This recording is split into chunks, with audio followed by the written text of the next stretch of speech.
Our mission this split was to go to playoff, and we accomplished it, so it feels really good. I was happy to be against Giants because I think we have never lost to them. H2K is kinda our counter, and like obviously we haven't beat them yet. Losing against H2K so many times give us an advantage because we get more experience against them than they get from us.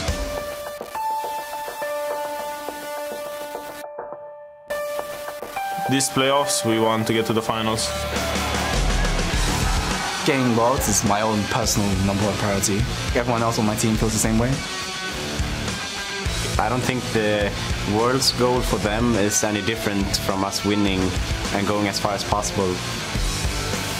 It's our goal to do whatever it takes to win.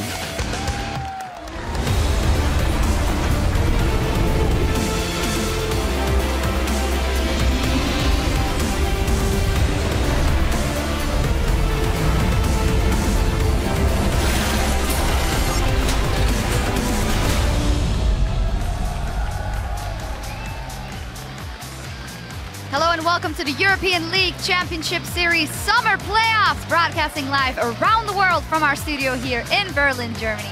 As you can see, our fans are bringing the hype with Worlds 2015 on the line. They are ready to go, and so are we, and so are the Giants. Just walking inside the building just, well, a little while ago, enjoying some of the sun and preparing for the game, as well as H2K. They're sitting with their coach, probably listening attentively. I'm Evie Schokkelspoortere here with James Stress O'Leary and Mitch Kreppel-Voorspools to take a look at the first quarterfinal matchup of summer 2015 between H2K and Giants Gaming. Well, first, let's pull up the bracket and take a look at what stands between these teams and getting, of course, to the summer finals in Stockholm, Sweden. So 4 teams are in this round of the playoffs, and that leads us to 2 quarterfinals. The first today will be H2K going up against Giants Gaming. They're going to find out who is going to be playing up against Origin in the next round of the playoffs. Yeah, and that's seeds 3 and 6 against each other. Then seeds 4 and 5, Unicorns of Love, are facing off against Rockcat. But the winner of that match has to face Fnatic. So is that truly a winner in my books? I'm not quite sure. We'll have to see how much they've prepared in the last few weeks and if they can rise to the level of beating their opponent now, and then let alone do well against Fnatic. Do well against Fnatic. Maybe beating Fnatic. Hey, nothing is off the table here because teams here want to make it to Worlds. And one of the ways of making it to Worlds, of course, is by winning the entire thing here, the summer split and the summer playoffs, which of course might go in favor of Fnatic. But there's some other ways to qualify as well. Yeah, obviously these teams are also looking at championship points, and think of teams like H2K and Unicorns of Love from last season. They have already racked up some of these points. Fnatic's in the lead with 90 points because they won Spring Split. But if they win playoffs right now, they will go straight to Worlds. And then we're looking at the second places team. So Unicorns of Love, they want to get as many championship points, or H2K as well. And perhaps they can get that second seed that way to go to Worlds. Even if you aren't at the top of the championship points ladder, though, banking points along this split is going to be beneficial for you because the remaining 4 teams then will go into the regional qualifiers. They'll have to run a gauntlet per se to try and get yourselves that 3rd and final spot to Worlds. Yeah, and obviously after everything is said and done, then the 5th seed places off against the 6th seed. Winner places the 4th seed. Winner places the 3rd seed eventually for that final spot to Worlds.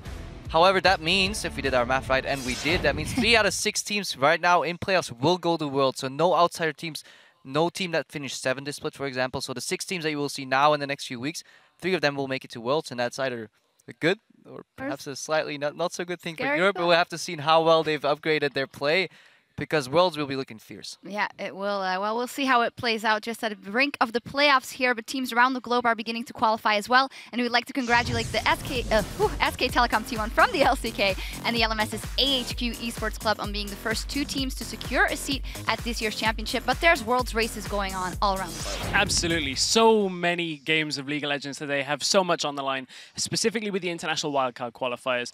2 teams have already locked that in. That's the LJL's Detonation Focus Me and the OPL's Chiefs have locked in their spot in the international wildcard qualifier. Yeah, a lot of action going on, but it's all beginning here. The playoff race with the goal of Worlds in mind. H2K and Giants will be going up against each other today in the LCS's first playoff match of the summer. And immediately following that best of 5, we're going to hand things over to our friends in North America for their first quarterfinal between Team Impulse and Team Dignitas. Now, with Worlds just a few weeks away, we wanted to pick your brain, get on Twitter and tell us which position do you think will have the biggest impact in the playoffs and why? Kreppel. I'm not necessarily in terms of impact, but I'm keeping my eye on jungle because I really want to know how these new jungle picks that have emerged in patch 5.14 will come out, because at least in Italy are played a lot more right now. In solo queue, they're pretty much perma-banned in the challenger region. Before this patch, we didn't really see them. You know, Gragas and Rek'Sai were still tier 1. We'll touch on that a little later in this broadcast as well. So for me, it's just which junglers of these teams have picked up new champions, mastered them, and found ways to, you know, level up the strategic game and see how they use them. Well, we will see. We'd love to know what you guys think as well. Tweet at LL Esports. You know the drill. Use that hashtag LCS, and we will be discussing those answers here on the desk in the course of the day. For Nato, it's time for action. The match at hand between the 3rd seed H2K and the 6th seed Giants.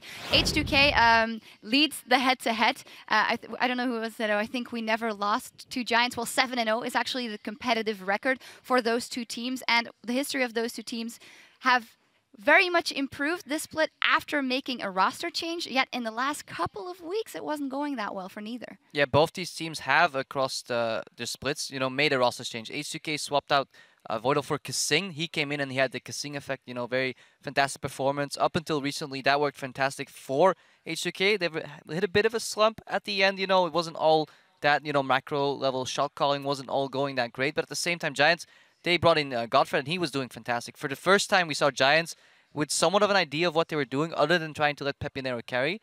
However, in lane swaps, they still show that they had a lot to learn, and that when H2K is at their peak is their main strength. However, I think one of kind of the almost worrying things now as we're entering playoffs is for both of these teams, the similarity is they only pick 2 wins each up in the last 3 weeks of play. So certainly both of them have seemed to be on a downtrend coming into playoffs. Have they fixed that in the week off? We will see. We'll start by taking a closer look at H2K. They will be starting on the blue side of the Rift today for Game 1. Odoamne, Lulex, Ryu, Hjarnan, Kasing, and their coach Prolly, who they were talking to just a few minutes ago. Well, I said that, well, when they play good, they play incredibly crisp. High-level strategic play, getting in there, getting those advantages. The last couple of weeks, not so much have been trailing behind. And maybe it was a wake-up call, and we also can't forget that they had more time to prepare for these matches than they've had for any of the others to get out of that slump. Honestly, due to the fantastic start that H2K had, you know, 9-3 in weeks 1 to 6, then that little slump that Stress just pointed out, you know, 2-4 in the last 2 weeks, might not be all that bad. For the first time, they have to learn what it is to lose a couple times in a row, negative morale, see if they can fix that, and that's what you need, that mental dexterity, because you're going into a best-of-5 right now. It's games back-to-back. It's no longer just best-of-1 and brush it off. And that may have been good for them, and as you said, you know, 2 weeks to prepare with Prolly there. He's been used to, you know, these multiple weeks preparations because he's, you know, like me, played in a couple of relegations in his career, so he knows what it is to build up for this very hyped match, and hopefully he can bring that to the table for H2K. I think it's a difficult ask, though, because although, yes, they have had a week off to prepare, hopefully that settled themselves, but H2K historically, whenever they've been dealt a little bit of a tough card, they have struggled sometimes to get back on the horse, get back onto winning ways. The loss against Fnatic kind of was a bit of a re-emergence of that. If they get ahead in this series, hopefully that'll never creep in, but a loss in maybe Game 1 or Game 2 could look to, you know, reform that from H2K. We will see. Looking aside from emotions and tilt mechanics here and there, let's look rationally at the lane matchups. Where do you think that it could really shift in one or the other team's favor, Crepo? I think H2K has a massive advantage in the bot lane. I think Kasing is a fantastic player and better than Godfred. Wider champion pool, and I think Hjarnan is well ahead of Audrey, so in a straight-up 2v2, they should be able to come out on top. In addition to that, should the Giants choose to lane swap away, then they put their man Whirlet behind, and also they're just not that good in lane swaps. I have to echo all of the sentiments that Crepo just made, if I'm honest, and that's not the only area on the map that there is kind of one of these matchups that we're looking at. Top lane is going to be a high focus in this game, I feel, on almost an individual level, but team play as well, because these two top laners are very, very different. You can see some of their stats up on the screen there. You can see Whirlet tends to get a better lead earlier in the lane, but Odoamne really makes his presence felt when it comes to using teleport to get into other lanes early, assist his team, and that's reflected in the 15-minute KDA that he has. Odoamne normally very high up, whereas Whirlib doesn't tend to get the teleport working for himself. He ends up dying a fair amount compared to Odoamne in this early game. That's what you see, like how can these top laners make the impact for those kills? Yes, Whirlib had that Galio game where he was taken to the front, but usually it's Odoamne that has these roams on Rumble. I still remember distinctly where he roamed to mid as Rumble, and he was going seemingly into a 2 against 4, but somehow came on top because he knows his strengths when he's ahead. However, he does like getting caught when he's behind too. So that maybe could play into the Giants' favor. We will see. And speaking of Giants and Whirlip, let's turn to the red side and look at their lineup with a cool soundtrack. Whirlip, Frederick, Pepinero, Adri, Godfred, and their coach Lothar. As said, whatever happens here, Giants were in the promotion tournament in the spring split. They stated that they wanted to make it to playoffs.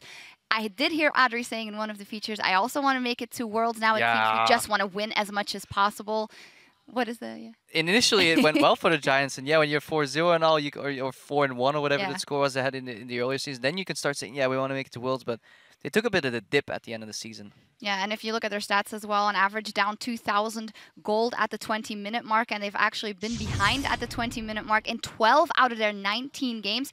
That is ideally not the position you want to be in, and they seem to drop the ball getting to late game, but they get pushed into late game more. Right, and they're not going to get pushed into late game, they're just going to get pushed in. If H2K come back as to how we've known H2K, remember right the way at the back of the beginning of the season, we talked about how good H2K were when it gets to that 20-minute mark. However, it could be one roadblock for H2K, and that could be in the middle lane when it comes to Pepinero up against Ryu in that middle lane matchup. You know, normally, we'll see Pepinero get a lot of freedom when it comes to farming in the middle lane, and you can see he's actually the highest farm at the 20-minute mark for all mid laners. Ryu, comparatively, is the lowest for mid laners, but as always, the stats don't tell the entire story behind this. Yeah, we'll just have to see how well Pepinero can get that CS advantage, and if he can translate that into advantages across the map. Can he make those picks, win those fights for Giants? Because otherwise, Ryu will do his signature Ryu style, where yes, he may lose CS, but he will be roaming. He'll be down in the bottom lane. H2K is notorious for swapping their bot lane to the mid lane. So we'll need to get Pepinero rolling to basically thwart that. We need Pepinero rolling, and we need Whirlip to stop the bleeding from the early to mid game. Giants can't get behind, and then maybe we'll see a good game, because otherwise, if H2K is back to their peak, their 10 to 20 minute spike around objectives and just playing the map will be enough to crush Giants. Yeah, from everything we've looked at, H2K definitely the favorite in this matchup, so we'll see what happens. And with so many close matchups in today's games, we want to take a look at the champion picks that could give one side or the other an edge, and you guys took a closer look at that. Yeah, we looked at some of the... as we hear a weird noise there in the background. I think it was Trevor. Trevor's like, yeah, weird picks. Anyways, back to the thing. Now we're at the end of the season, so what we can do is look back towards what's happened across the season. Different patches came and went, and we took a look at the mid lane and the jungle matchups and see what's changed over time. And first off, we're going to have the mid lane. Initially coming into the split, we have LeBlanc coming up, Cassiopeia, but they both kind of died down immediately. You see the rise of Shurima, and then the fall of the Emperor, right, when he got nerfed a little bit. And that, at the same time, was the resurgence of the poke meta game, Jason Barris staple picks. But I do like that Victor kind of crept in there as a control mage, and now with the addition of, for example, Nuketook playing Yasuo, perhaps it has opened up for multiple new picks and counter picks in the mid lane, because we've been off the grid for 2 weeks here in the European LCS, so perhaps we'll see something else. Certainly a lot of variation when you look at mid lane trends. On the other side of things, though, we took a look at jungle, as you alluded to. Not a lot of variation, or at least not so much when it comes to the top two. Not yet. You can see Rek'Sai Gragas bounced around. I think every region in the world had this trend. Interestingly, if we were to put 514 on there already, we'd be expecting at least to be in the next column, right at the top. That's what we're expecting coming into this week. But I know that Nidalee, perhaps a couple of other champions are kind of mixing around there in the jungle meta as well. Yeah, we will see if Elise makes her appearance a couple of times in this series already. And as we head to the casters for the first in this 5-game set, let's hear from Oduwamne on his quarterfinal matchup. We play them a lot, even in Challenger Series and Promotion Tournament and everything, and so far we're like 7-0. Every time we faced them, it wasn't really hard for us to just impose our gameplay and come out with the win against them. And hello, ladies and gentlemen. I am Trevor Quick Shot Henry, joined by the ever-hot Martin DeFischer-Linger as H2K and Giants load onto the Rift for the very first quarterfinal of the 2015 Summer Split. Just before we get things started, we would like to say get well soon to our friend Devin Pyrotechnics Young. He's currently under the weather. He's not going to be able to join us on the caster desk this week, so I'll be running the play-by-play as we get into our first quarterfinal. Yeah, let's see his side selections. H2K, they have decided to pick blue side in Game 1 and Game 5, and then red side in Game 3, because they only could choose obviously those 3 games. Giants, on the other hand, chosen red side for all the games, so we're going to have 4 games of H2K on the blue side, right, and then 1 game for H2K on the red side, which will be Game 3. All right, so picks and bans already starting to Fisho, and with Giants on the red side, Giants as a team... How surprising, though. I know, but they don't necessarily have the strongest of first pick champion pool. So being a red side could benefit them having 2 picks across multiple games. Yeah, I think this is one of the reasons we see Giants decide to go on red side, because as you mentioned here, Giants as a team has not really favored first pick and Kalista too often because Adri is not the main carry on the team. And it could be difficult there, you know, Kalista was left open, they didn't want to take it, gave it 2 strong picks over to second rotation. Same for Ryze in the top lane. It's not been the strongest pick for World Lip. So I think that's why they're happy taking red side, saying we get first of all, a last pick for either Pepinero or World Lip, and then we take 2 of the strong picks in the first rotation because there's nothing we really want that badly as a single first pick. Also, Jax Morgana, we're expecting that for quite a lot of games. H2K banning that against him, and just about to talk about his Thresh with the Morgana ban, and then he locks it in because this champion would be the go-to option for Godfred. First of all, to take it away from Kasing. Second of all, because Giants rely a lot on having Godfred on a champion where he can create some picks. That is the Thresh. We know it's a main pick for Kasing. So I'm not really surprised to see it as a first pick, even though it's not considered normally, you know, the first pick worthy champions. Well, for Kasing, 7 games played, 6-1 on that Thresh, Deficio. You mentioned the Jax and the Morgana bans. They are the most banned champions against Giants. This is the 17th Jax ban in 20 games in summer. So that's the regular 18 split games, the tiebreaker, and now the first in this best of 5. Now, let's keep talking about what Giants wants to build, because we just mentioned how they would get 2 picks. Elise has been banned away. That means Nidalee, which a lot of people will consider tier 1 with the Elise at the moment. Obviously, is going over to Giants. This is what H2K is sacrificing with this pick, but Gragas and Rek'Sai are still good jungle choices. Echo is up there as well. There are a lot of great junglers at the moment. You don't necessarily have to ban them away, except for maybe the Elise. Nidalee, Corki though. Giants as a team, 7 out of 8 games they have won in the summer split has been with a poke composition, or at least with Pepinero on a poke champion, and often Adri as a support in that case, either supporting with poke or just tower damage. Corki will fit in perfectly, he needs it to also start avoiding some of these dives H2K will unleash on. Okay, Lee Sin, despite so many other great junglers being available. And that's the first Lee Sin of the split for Lulex. We are playing on patch 5.14 as a reminder to everybody at home, so it's 1 patch behind live. Hyanan will get his hands on Tristana, only the 2nd time this split. And for H2K, already got some disengage, they've got some peel and protection for this Tristana. Well, let's see how their solo laners add out in this next round. Yeah, the thing about Lee Sin is finally he's back in a meta where he can obviously go Warrior Enchant and try and match some of these early junglers here. We have seen a few Lee Sin players try Cinderhulk, you know, a few patches ago to try and match a bit of the scaling of like Rek'Sai Gragas. It didn't work out too well. You didn't have enough of a late game presence simply. Now you can go Warrior Enchant because there's more early game junglers and you can try and match the Nidalee. So Lulex definitely looking to track Frederick around here and try and stop the possible early pressure we can get from Nidalee. And that'll be a little bit of a change in style for Giants Gaming. We heard the analyst desk talking about how Giants are behind 12 out of their 19 games by 20 minutes. And you can't really afford to do it. You shouldn't be in that position with a Nidalee and a Corki. But it's a lot of magic damage on the side of Giants. We'll see what Werlib's going to run up in that top lane to round out the comp. Yeah, standard though for Giants, except for the fact Pepinero is not on a necessary like full poke champ. Instead, the reason he's locking in Victor is it's so safe you can pick it blind, meaning Werlib could get the last pick to see what was being played up top lane. It is the Shen for Odo Amna, obviously a champion he used against Giants in week 8 and it was fantastic. H2K simply just set up tower dives after dives against Archery because he was on a Jinx. Changes though from Giants, they've adapted to champ select here. You have mobility now in your AD carry. You have good early wave clear from it, especially once you hit level 6. You have poke coming in. We have this very traditional 1-4 setup for Giants, where we have the Trundle in the top lane split pushing, that is Werlib. And then you have the other 4 members together as a unit around objectives and poking down sieging towers. If there was ever a Giants-style team composition, it is this. Last time we saw that Trundle was with Yellow Star playing it in the support role to help Fnatic go 18-0. May have inspired Werlib. May not. We will find out. This is a reminder, it's 5.14. It's the first time we're seeing LCS teams playing on this patch. Yeah. Challenge has been on it all week, though. And LCK has also been playing 5.14. We've seen a lot of Elise over there. Otherwise, still a lot of the same champions, honestly. A lot of the same champions. With picks and bans lock in, it's time to kick off the 2015 European LCS Summer Playoffs. Being the underdog really helps. That lets you play like more relaxed and without so much pressure. I don't think we've ever underestimated them. We've still given our best for every game. H2K is a team that when you give them an early lead, they will snowball it.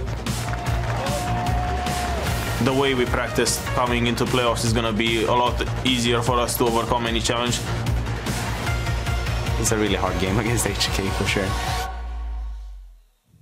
It's time for the quarterfinals in the European LCS Summer Split.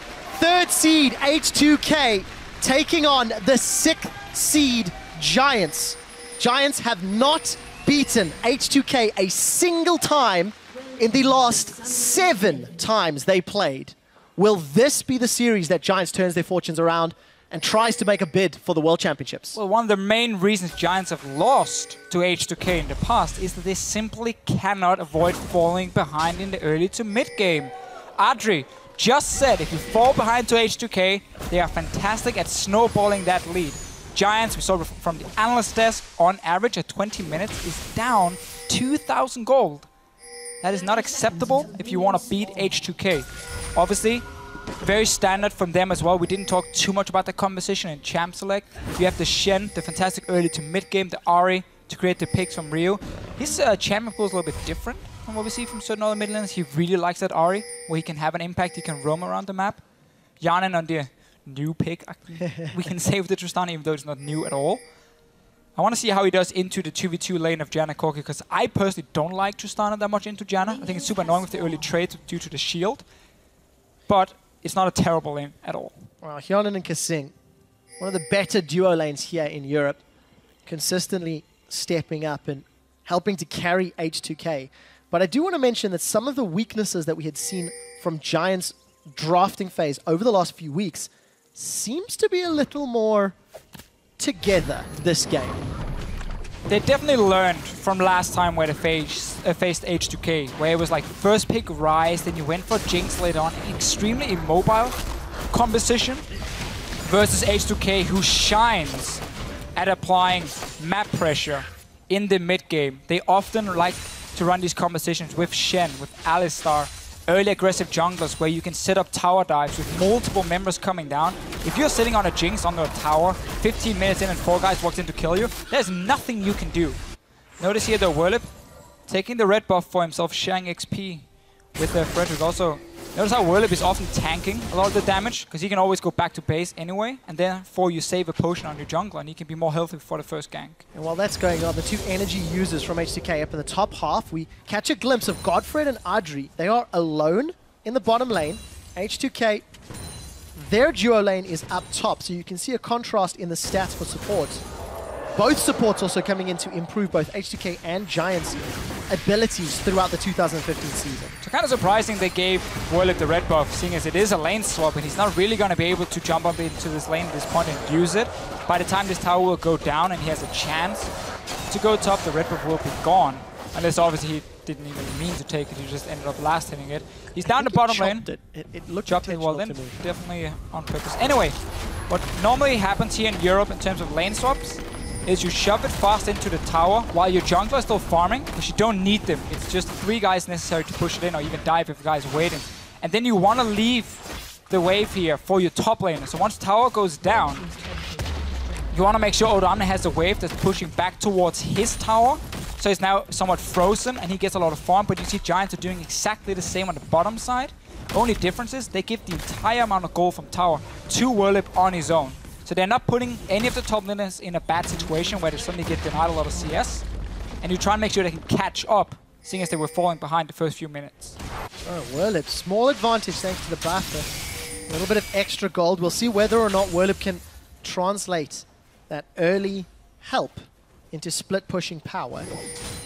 Because Trundle is an absolute menace if he can get himself towards a Blazing King or a Tiamat. There's options you can go from the last times you've seen Trundle top. Now we always got to look at how fast did they kill the tower and swap the lanes around, because that can always prompt a potential dive with the teleport from either top laners. Bottom lane right now, Whirlip is expecting multiple members to show up, so he already got some backup from Frederick and Godfred, one-on-one in the top lane, as well between both Adri and Odo Amna here. So no dive being set up from either side. Normally you want your top lane then to try and either shove out the wave, and then when your AD carry showed up against the enemy top lane, you push them into tower and you just dive him. Like TP up on a minion, just dive him instantly, and therefore that will create a lead. Rulix though looking for Frederick. He's not going to be able to get the grab. Frederick is going to fail the pounce, forced to flash. Lulex's Sonic Wave was 2.5 seconds from completion, so not able to chase up, but an early advantage over Frederick, and that's going to be a good confidence boost for Lulex and H2K. This is why he picked the Lee Sin. You want to try and match what Nidalee can do in the early game. You want to try and find him, get the deep wards going. H2K always a team playing a lot around vision control. So going side stone, of course, on the Lee Sin. We don't always see that on some of the early junglers. I mean, Nidalee almost never goes for a side stone. Now let's see though. Odomne is getting a lot of free farm up here. What Giants is trying to do is say our mid-game spike in terms of sieging and in terms of fighting around dragons can be very strong if Adri gets a good lead. If he gets to a fast 24s, Corki as well scales really well with levels. So they're giving him the one-on-one lane. Same goes for Odomne though, and Shen is the same. You want to get that level 6. Well, Deficio, I do want to step back and remember the last time Adri played Corki, a couple of weeks back against Roccat. And let's just say those aggressive Valkyries into the enemy team did not help Giants or Adri's cause. So yes, this is a great start. He's got advantage over Hyonin already. We know the power spike of a mid-game Triforce Corki, but Adri has to have been working on his position during the couple of weeks off and his decision-making so that the rest of the Giants team composition can get the time to poke and find the opportunities to secure dragons or towers. Adri has never been the main carry for Giants, but they still need him to have an impact in these fights here, especially once you start reaching the late game where the AD carries become stronger and stronger for himself. This game though, and the fact he's on Corki, I really like it. I think it's perfect for him. Give him mid-game impact, give him poke, and give him a safe champion, where he can also sit in a wave clear, which can allow Godfred and Frederick then to roam together and try and fight some of this vision control coming for H2K. Now, they've swapped back to standard lanes. Notice here how top lane is going to be shoved in. That gives an easy back for Odomne, and potentially can look for a play, because he's level 6. Giants have really messed up here how they wanted to play the swap after. They could have sent the Trundle top way earlier, kept him bottom lane, because they wanted to get the farm on Adri and the experience. So now he's level 4 inside of Whirlip. He's not going to do anything if Odomne decides to make a play on the bottom side. So lots of pressure on Whirlip now to farm his way back into this game. Odomne is trying to get this wave reset, pushing it actually very aggressively with limited vision on the top half of the map. We did see Pepinero backed a moment or two ago. Upgraded that Hex Core. Ryu's doing a similar scenario. We've not touched on those mid laners yet at all, Deficio. But Ryu has already built himself up a 20 CS lead. Well, 18. At 7.5 minutes. Just purely from the laning phase. Great start from him, and not what we normally see from Pepinero. Such a fantastic laner. Victor, more than fine in this matchup as well, especially in the early stages where there's not really any kill pressure from the Ahri pre-level 6, and yet poor start from Pepinero. As you mentioned yourself, no action. Like, it's not like he's been pushed out by the jungle or anything. Sit up bottom lane, Adri is on his own at the moment. Flay doesn't connect, but the death sentence does! Explosive charge ticking away. That's a flash forward from Adri trying to get away. Ignite continues to tick. Kasing's going to trade back and forth. They got the heal and the flash in exchange for Ignite. Ryu is going in on Pepinero, going to sidestep that gravity field. The Spirit Rush doesn't work out. So, explosive, but nobody's down yet. So H2K making 2 plays in the lanes where Shen is not. So they had the ulti in case. Whirlip is still sitting up top here near his own tower, just trying to catch up in farm. Did hit level 6 on his own. Let's see if H2K wants to make a play. For now, it looks like they're happy, saying, you know what, we got a flash. Let's reset the waves a little bit again. You can see the wave down bottom here from Hyonin. It's going to take a while before it hits Adri's side. You can even just freeze. You Tristana. Every time you last it's difficult. You kind of see multiple minions die. You're like, ah, damn it. Well, eventually this will be pushing back. But Hyonin grabbed himself that pickaxe and longsword. Wave's already basically cleared. That explosive charge makes life ever so difficult. And for Whirlip, he also got the damage route for his first item, pickaxe as well. He got the Wraith. So this is one of the reasons I think Trundle is a smart pick into Shen. If you just look one-on-one, like just the 2 champions against each other. One, it's very standard to go for Tiamat, Hydra, You can even go Blade second if you want. Let's see bottom lane first, though. Well, Adri. Hjarnan has actually flashed forward. He's delivered himself a Shen. Adri's in trouble. He's going to go down. Kasing gets the assist with the shield as well. Everyone trying to get a Lulex, just slightly too late with the shield. But nice little setup. The wave was pushed all the way in towards H2K. So Adri overextending, and this is the joy of Shen. You TP down one side, you just TP back to your own lane, and you keep picking up the farm. But the Trundle pick still, you go for Tiamat, Hydra. You can even go Blade if you want to just purely focus on one-on-oneing. So you get wave clear. You have fantastic sustain. Shen will never be able to kill you one-on-one, and you just keep bullying him. And this is the Whirlip style. He's the 1 versus 1 top laner. Always wants to be on a split pusher, and he's going to win this war. It's about H2K and the rest of the team then to beat Giants. So for Giants, it's a slight departure from their summer split, sort of poke strategy. But this is still showing some growth. Giants from I'd say there's 2015. There's poke enough. There's poke enough. Oh, fair enough. But okay, let me rephrase that. They were playing around Pep and Nero's poke. That was the focus. Now the poke is coming from jungle and AD carry. And we'll see whether or not Frederick and Adri can land it. Right now, Frederick's got an uncontested dragon, taking advantage of H2K's back timing after securing first blood, and an easily secure dragon at almost 11 minutes. Yeah, so after we saw H2K invest TP, ulti, everything onto that 1 kill. Good response from Giants. Again, it's about Whirlip. How fast can he scale up? Got the Tiamat now. Remember, Shen is gonna stack almost just pure defensive stats, maybe add in the Trinity Force, and that's about it. Rest is just tanky stats. Trundle is gonna have a fantastic day stealing that away. Yeah. And there's not a whole lot Odamne will be able to do on his own. Talking about investment though, Giants invested quite a lot into getting Adri ahead. He had a CS advantage over Hjarnan, but thanks to the way the lanes have played out over the last few minutes and that teleport gank, it is now Hjarnan that had the first blood gold and has a small advantage. And you can see how defensive Adri and Godfred were playing in lane, sitting way back, waiting for this wave to push in. Kasing, he's going to get another death sentence. The box is down. Hjarnan's jump does get interrupted, but the Monsoon's channeling. The explosive charge. Flash bomb from Kasing. He needs one more. He gets one more. Kasing and Hjarnan, 2v2. Tristana is so strong once she gets just the BF sword completed. Now adding a pickaxe and a longsword. The fact that your E scales with physical damage is such a big boost for her in the mid game. So when you have these small trades and you manage to get a few auto attacks off and proc that bomb here, it is so tough to trade back with a Tristana. Then add in the fact that you can destroy towers. This is so massive for H2K. If they manage to nullify the fact that they are 4 other members on the side of Giants and just be way stronger than them, they don't even care about Whirlip and what he can do in the top lane. He can split push all he wants. If the rest of the map is just falling, there's nothing Giants will be able to do from that. 2,000 gold down after H2K have secured their second tower and their second kill. And they've got CS advantages for their mid and AD carry. We do see Oduamnes farming his way up as best he can. But Oduamnes may play elsewhere on the map. Whirlip is firmly entrenched top until that little glimpse. Although the Pillar of Ice ganks, not the most effective. They can be, but you need a gravity field or you need some chase from Nidalee for that to really work. Yeah, that's going to be a massive problem for Giants if they keep falling behind. The fact that you have basically no engage, other than your Trundle walking and being like, here's a pillar in your face, that's going to be enough for the rest of my team to follow up. Obviously, again, because they build more towards poking, you won't necessarily need the engage. The trick is you want H2K to be forced to engage on you, because you're sitting back there landing poke onto them.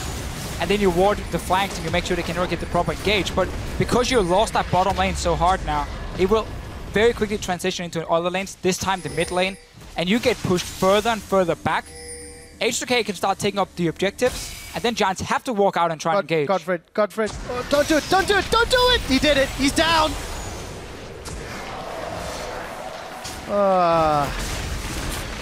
Difficult situation for Giants. So, they've lost all of their outer towers. They've given up all 3 of the kills in the game. And we've seen some deep-ish wards from H2K. I think that has to be the next priority.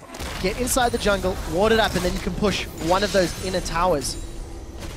But there's that trading you were talking about up top, the Fisher. Whirlip with the Chomp and the Frozen Domain and Trundle passive. You're going to need some help to push that troll away from his bridge. That's true. Or you just say, I don't care. about this troll. I don't need to walk over this bridge. I can pick another way. The bot lane, the mid lane. Both lanes are going to be open for them. Look what H2K is going to do here. Once you start pushing and get up the deep vision, Giants are going to be forced to sit under the tier 2 towers. Do you think H2K really care about that tower? You're going to have a Shin ulti coming in on at least Sin, jumping in with an Ahri with Luden's Echo. The first target they go for will die. That's it. Giants on their side, you have 4 extremely squishy members and then Trundle who's stuck in the top lane. That's his only way of being useful. That is in the top lane. Trundle only gets tanky if he can subjugate a tank, as it stands. But that tank is going to disappear. Yeah. It's going to be like, bye. Yeah, but even if they do get grouped up, even if they do have to defend and Warlib's Trundle's around, Lulex has only got a Warrior Enchant jungle item for the time being, and Mercreds. He's not particularly tanky. But he's farming himself up, and H2K, the lane swap went in their favor. They farmed themselves up a gold lead, and despite H2K not having the support of the fans at home, they are firmly in control of the first game of this best of 5. Yeah, and sticking to, both teams honestly sticking to the styles we saw in the summer split. Poke, 1-4 setup from Giants, very mid-game focus from H2K with global map pressure, and then at the same time the ability to deboard and create picks. And also potentially dive later on. You have enough mobility to do it. Otherwise, just keep in mind with Tristana, if Giants is forced back to base, if they rotate too late because they cannot move through their own jungle, look here on the bottom side here. 5 wards being placed from H2K already. Obviously setting up for the next dragon. Spawning in 30 seconds. If Giants want to move in and try and take it, Ahri is going to sit in a bush and you're going to face check straight into a charm and you die. That's the way you always want to play Ahri. Around mid-game objectives with vision control in your advantage.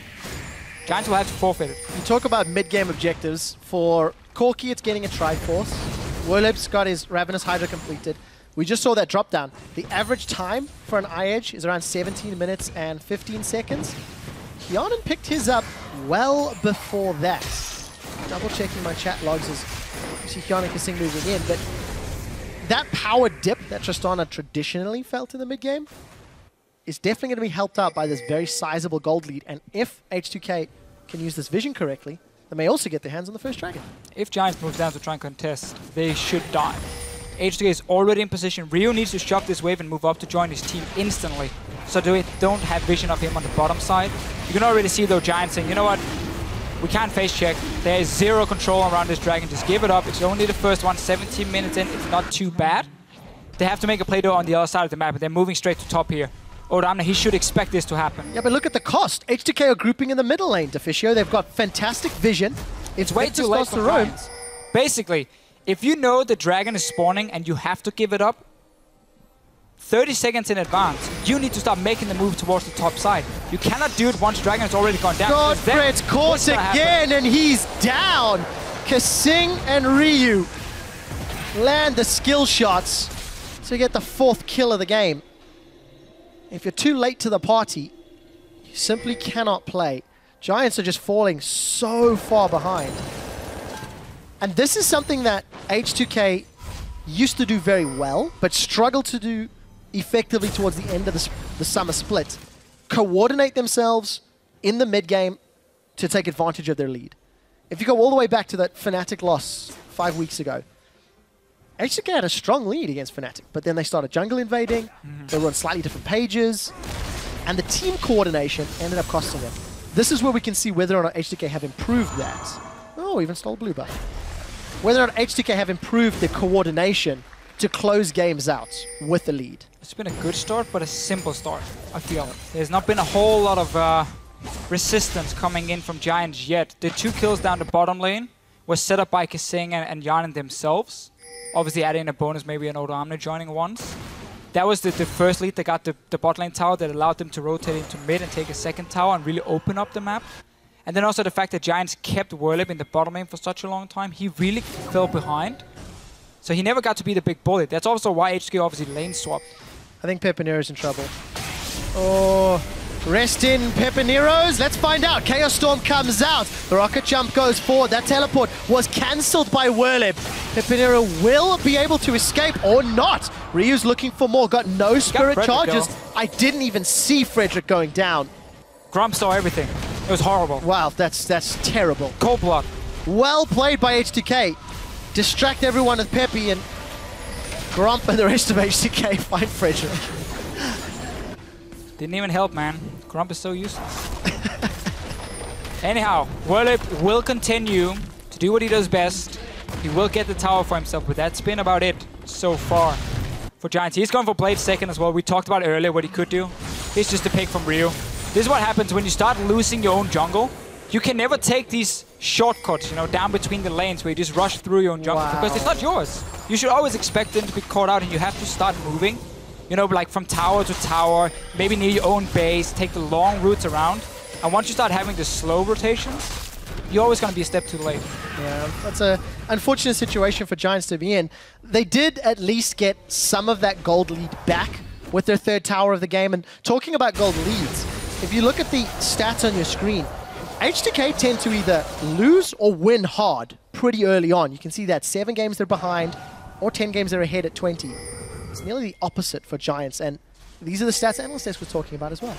Gold deficits at 20 for Giants Gaming. And it's funny because Giants in the spring split, when they got into the LCS, it was crazy games. Like, we would have 20 kills almost the first 20 minutes going on. It was insanely aggressive ganks from Frederick. It was champions who could snowball lanes from Pepinero and from Whirlip, and he would just try and camp these lanes here.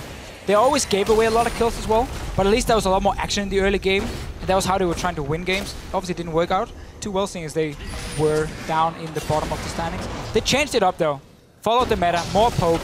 Whirlip, let's see if he can stay alive. Godford is here. Subjugate was thrown down onto Shen. He's healing and stealing the tanky stats, but you cannot survive a death sentence. H2K pay the troll toll. And Giants are in trouble. Inner turret will be cracked open, but Pepinero is pushing down bottom. He is deciding to recall. Lulex is looking for more, gets interrupted with the Howling Gale. Tower number 4 falls. And kill number 6 secured for H2K. Again, for Giants, you have lost the jungle. 100% of the jungle belongs to H2K. So if you start pushing out in your lanes, you should expect them to move up and gank you. Pepe tried. Realized he was way too late in the bottom lane though. So another kill for H2K. 6-0. And this is just been very clearly that H2K knew exactly what to do once they got that small lead from the first tower going down the bottom side. Or the second tower game because they got the lane swap one. And then the kill onto Adri. And they've been in full control. There's been so little Giants could do. H2K going to have to keep that level of control up. Still have to get the most important objective, which is going to be one of those inhibitors. Or alternatively, a Baron, with the amount of vision and jungle control they have, they could make a play for that and try force Giants' hand. It's an option available to them. But you know, we go all the way back to the beginning of this game, and it was a lane swap scenario. And H2K just have significantly more experience in lane swaps. There are 18 LCS games. They were in a lane swap in 11 of them. Giants were in lane swaps in 5 of their regular season games. H2K was known for their lane swaps. Yes. They were famous for them until you cursed them on the Telestrator. Adri gets caught with the death sentence. Walking blind into a jungle where an H2K flag has been waving for 10 minutes. You cannot afford to make that mistake. I'll say it for you, Deficio. It's not Giants jungle anymore. It's not. It's not been for the last 10 minutes almost. H2K though, they have vision around Baron. Don't really have to risk it. Again, you are doing more than fine, just keep creating picks left and right. It also looks even worse for Giants because they're running with a lot of poke. And once you start falling behind this poke here, you never get the chance to set up and start, you know, landing these long-range shots here because there's wards behind you, there's flank options coming in, and you can never save the group and use it. So poke always looks extremely weak if it falls behind in the early game. Now let's see, Ryu. He's chasing, may not even need it. That's a good flash beautiful. Over the taunt. Cleanse comes out, but it won't be enough. Ryu gets the kill with the Lost Spirit Rush. So, we might as well say it already. Ryu in the spring split had a fairly, I wouldn't say poor performance in the regular split, but he had a fairly boring performance. He didn't do anything. Here's a good word, innocuous. He was just there, Trevor. Yes. He was part of the team, he was there. Then we got into playoffs, and Ryu said, you know what? I want to go to Worlds. And he started killing people left and right. He got the most solo kills of any mid laner, any player in the EULCS in the playoffs. started winning his lanes. We were like, what's going on here? Rio is looking super strong. Now we go back again. We look at the regular split. It's been okay, it's been better for Rio, but still not really a top performance. Not what he can do. First game of playoffs, 5-0 Ari. Won his lane against the Victor for Pipinero.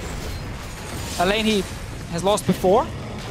And currently, Ryu is once again saying, I want to go to Worlds. Well, I want revenge. I distinctly remember Ryu's Ari against Giants last time. What was his final score? Like 14-0? 14-0, I believe. Not bad. Not bad, if we do say so. Maybe he just really hates Giants. Maybe. I'm not sure. But, you know, if you were watching from the beginning and we heard those video clips, Audrey actually had a quote in one of our very first video features saying that despite the fact they've lost to H2K, it actually gives Giants more experience than H2K get from beating Giants. Like, okay, maybe. But it also means at 7-0, H2K know exactly how to beat you. Yes. And you cannot play the same 1-4 strategy that you have been playing all summer without any upgrades and expect to win. Basically what H2K did for game 1, they said, okay, let's play the composition and the style we've used all split long, because it was good enough to beat Giants the other times we faced them, so let's just do it again for game 1, focus the same people, play around the same stuff, and see if it works. If it works, do it the same for game 2. There's no reason to change it if it has worked so many times already versus one team. So it's up to Giants to be able to adapt or go in and say, what were the mistakes? Oh, Pepe, he's going to be down. Stand United's being channeled. Oduwame's looking for the taunt. Summon a heal will keep Godfred alive for a second longer before the key strike secures it. The rest of H2K trying to get in from the side. That's a ward dash. The kick will not get connected. Frederick's in trouble, but he will get bounced into the flay. The flash death sentence just goes wide. Kasing will let it slide, because that first pick Thresh is doing wonders for H2K, as is the Shen. For Giants, their first rotation of Corki Nidalee is a combined 0-5 at this point. Don't even want to blame it on the picks. Too many times in the early game did we see H2K manage to get kills on the bottom lane. Adri was stuck in situations where he felt like he had to try and push out waves, he then got ganked, Shen came in, Kasing came in, they got the kills, they got the towers. That started the whole snowball for H2K. And then of course Ryu winning that mid lane for himself. He's only been record more kills, 27 minutes, yeah? Well, all of those kills and control led to a 27-minute Baron that was clean and uncontested. There is one inner turret lane tower remaining.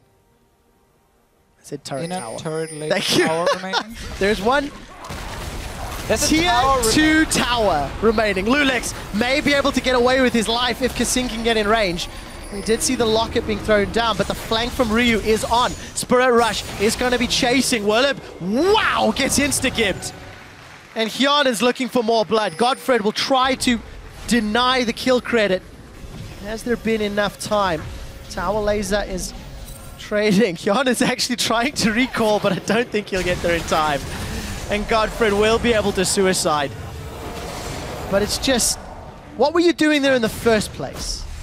Down 8k gold, trying to get some vision, and then losing 2 lives. I mean, at this point here, you gotta try something. And you try maybe to surprise, see if you can get a pick on Lulex in there. They almost got him down.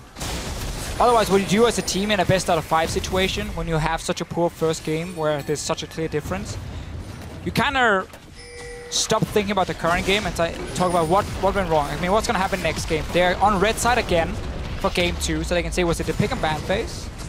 Or were we happy enough with the picks? It was more we made a few key mistakes in the early game. You sit and talk through all that stuff here, and you make sure for the next game that the same mistakes won't happen. Because right now, the chance of you coming back is so low. It's better to be more ready for next game. So, wave clear is relatively strong with Giants, but they can't defend multiple waves. Look, middle inhibitor turret almost down. Death Sentence connects. Kasing follows up with a flay. Tower will fall shortly, as does Werlib. Tower goes down as a flash away from Pipinero. Will not keep him alive. Frederick follows suit. H2K have got the tower, have got the inhibitor. They've got some minions conga lining in, and this could be the first game in the series. H2K did not give up a single death in 30 minutes. And they will be taking down Giants Nexus. 8-0 in the last few times they've played. They even get Audrey on the fountain. domination Yeah. from the number 3 seed. This completely destroys your confidence. You're preparing for this best out of 5 in 2 weeks. You had the plan ready. You feel like this is what we're going to do in game 1. We believe this is the best we can do. Or well, at least this is the first composition we want to show. And 30 minutes later, Yeah. you didn't even get a single kill. H2K really took advantage of the lead they garnered from the lane swap. It was fairly small, but they kept chipping away, and eventually Giants couldn't do anything. Is this indicative of how this rest of the series is going to go, or do you think this is just quarterfinal nerves, game 1? I feel like we've seen this before between these two teams. Last time again they faced each other, it was the same kind of game. 32 minutes, completely one-sided on the side of H2K. Giants have to step up that early to mid-game. They have to change it around. We're going to head over to the analyst desk to take a look at just how decisive H2K's game 1 victory was. Thank you so much, guys. Quite decisive, the first zero-death game of the split, and it's in the first game of the quarterfinals for H2K. If there were any doubts about how they were doing, especially in preparation and against Giants, in game 1, there was nothing Giants can do. Nothing at all by the looks of it. I mean, even from coming out of picks and bans, looking at it, just Giants didn't seem to really have their minds in the right place. Yep. When you look at what they drafted, how their game plan was going for the game, against a team like H2K, very, very risky draft. Yeah, this is what we have to start with, obviously. Let's have a look at the pick and bans of this first match here. And what I want to highlight is what H2K did immediately. They went for Jax and Morgana bans, staple bans against Giants. That's normal. And then there was a lot of uproar on Twitter, you know, why are you banning Elise on blue side? Elise, for people that don't know, is considered tier 1 in the current patch by many people, and they're wondering why are we banning Elise first? That's because the Thresh pick. They want to just take that away from Godfrey and put him on a passive support, and look at the lineup that Giants ended up drafting. 0 engage. Yep. Double disengage with Janna and Trundle, some poke, but if you fall behind, which you generally do, if you're Giants, you know, 12 out of 19 games, they do fall behind. You play against a better strategic team that ended up lane swapping on you, that team as well picked a lot of pick. Ari can pick people off. Shen has CC. We have Kasing. Later we might even have a montage of all his hooks because he was on fire. Luix said, okay, I can deal with any jungler except Elise. Just get me Elise in. I will put on the aggression. And I really like that mentality. And now we can take down the pick and ban graphic already. I just like the mentality of a team that comes into in the first game of a best of 5 series and saying, we're going to play aggressive. Yep. We're just going to come out swinging. We're going to make something happen. And then we'll see how we adapt. And I think that was the right approach by H2K. And H2K certainly came out with a game plan and with somewhat of an aggressive game plan when it comes to the lane swap that they looked for. You know, it was very smart. Swapping away, just making sure that, you know, you can get Thresh to roam out easier from the lane. You know, Tristan's going to push the towers a lot more easily than the Corki as well in the early game. And at that point, the Trundle's already behind. From there, you get yourself a slightly easier start to the game. And H2K, as soon as they ended up back in the 2v2, get the kill, take the turret, roam across the map. And Giants just looked like they were second fiddle in this game. Never looked like they could keep up. Yeah, our feature matchup was the top lane because of the lane swaps was irrelevant. And the mid lane, which we were looking at as well, Ryu just single-handedly said, I don't need anyone's help. I'm just going to do this. Ari versus Victor. A lot of individual quality, I think, from the side of H2K showing in individual moves as well. For instance, Kasing, he has been remembered for his Thresh, and it was very, very instrumental in this game once again. I just like the confidence he was playing with. And as we can see right here, you know, he's waiting for Audrey, gets the box out. So even if Audrey escapes, he has to go through that, gets slowed, and this allows him just enough time to flash afterwards. That combo could have technically on paper been executed slightly better, but the fact is, Audrey's dead at the end of it, and that's it. And Kasing has been instrumental on that Thresh, and we will likely see perhaps a ban from Giants on that Thresh, allowing a possible first pick at least next game. But just what struck me the most is how he was playing. He was throwing fake lanterns at least 2 times in the game, perhaps even 3, where he would just throw them over a wall, walk to the other side and say, like, somebody's coming with me, and then Giants are going like, I see one guy here, one guy here. I just saw the jungle somewhere else. There can't be anybody there, but when you're playing on LAN, when you're playing offline, you still respect your opponents enough. So Kasing, he's confident in his plays. Giants, they're not. Yeah, Kasing exuding the confidence, which I think we talked so much about the Kasing effect, and also it was Kasing up here that said we were in trouble after that loss versus Fnatic. I think this will be instrumental, the fact that he feels incredibly confident and everything is working to set up for the rest of the series. On the side of Giants, though, they do have a fair bit of experience now already in Best of 5 series, even fighting for their lives in some instances. So how good are the chances that they can turn it around? I think number 1, revisit your composition. Completely revisit the composition. With regards to the fact that I think the casters, Martin and Trevor, they were talking about how, you know, normally you'd expect a team to prepare for game 1. The other thing a team will prepare for is the worst case scenario. Is if they do have something that they can completely change everything up, they may be able to look to do that. But certainly, even from what is their supposedly most prepared strategy, a lot of things have to change. And I think the Thresh ban has to be the start. Yeah, or just a different approach to the game. They're on red side again, so things will get mirrored or get repeated again, but with slight nuances shifted. And then this is where the mind game of pick and bans comes in. Who's going to change their ban first? Because Giants, they still have the last ban, so they can force H2K to ban the same things.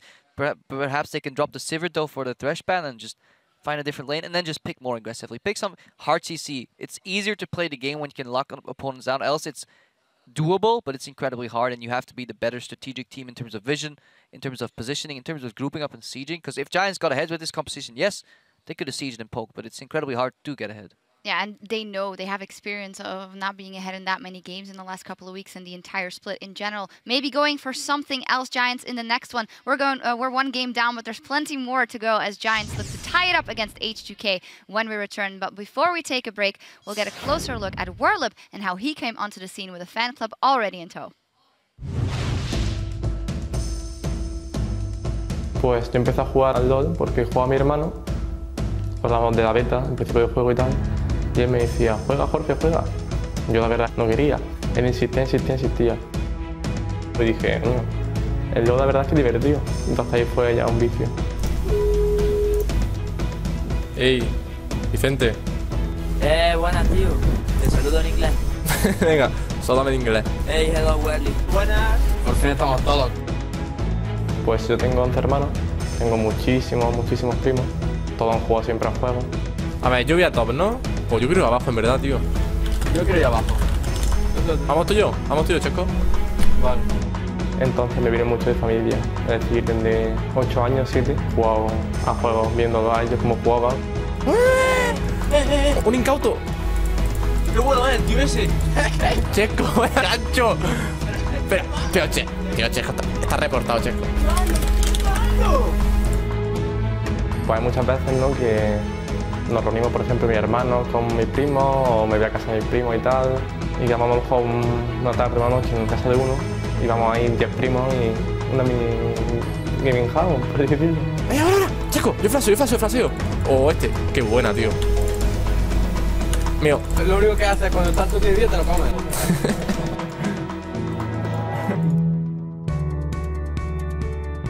Pues yo el primer viaje que hice a un evento pues fue en Barcelona, me tuvo que acompañar mi hermano y era como una experiencia, nosotros dos íbamos ahí la primera vez pues súper emocionados y tal, yo lo veía como un hobby porque no tenía nivel ni de lejos, no me imaginaba que en 2 años íbamos a estar aquí. And Giants secure the 10th spot in the LCS.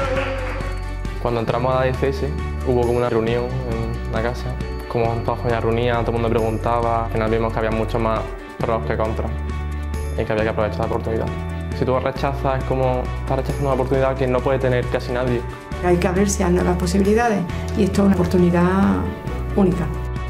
Él ha apostado por hacer lo que le guste, para mí eso es lo mejor que puede hacer. Mi madre en ese sentido es muy liberal, es decir, ella no es la típica madre que siempre te pone normas, siempre te exige y tal, en el caso de que tú sigas con tu estudio muy bien y que tú te hagas tu vida social y tal. Ella, siempre que tú llevas una vida sana, tú con tu vida puedes hacer más o menos lo que tú quieras. Entonces ella siempre me ha apoyado y me ha dicho que si yo soy feliz, que ella es feliz. ¡Oh, Jorge! ¡Cata!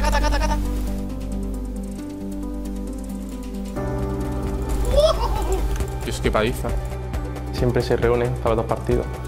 Siempre andan fotos en el WhatsApp de Family, todos juntos. Por ejemplo, mi hermano mayor tiene 2 hijas pequeñas y siempre andan selfie con las 2. Si ganamos, un selfie feliz. Si perdemos, un selfie triste. Ganamos, pierdas, ves que te apoyan.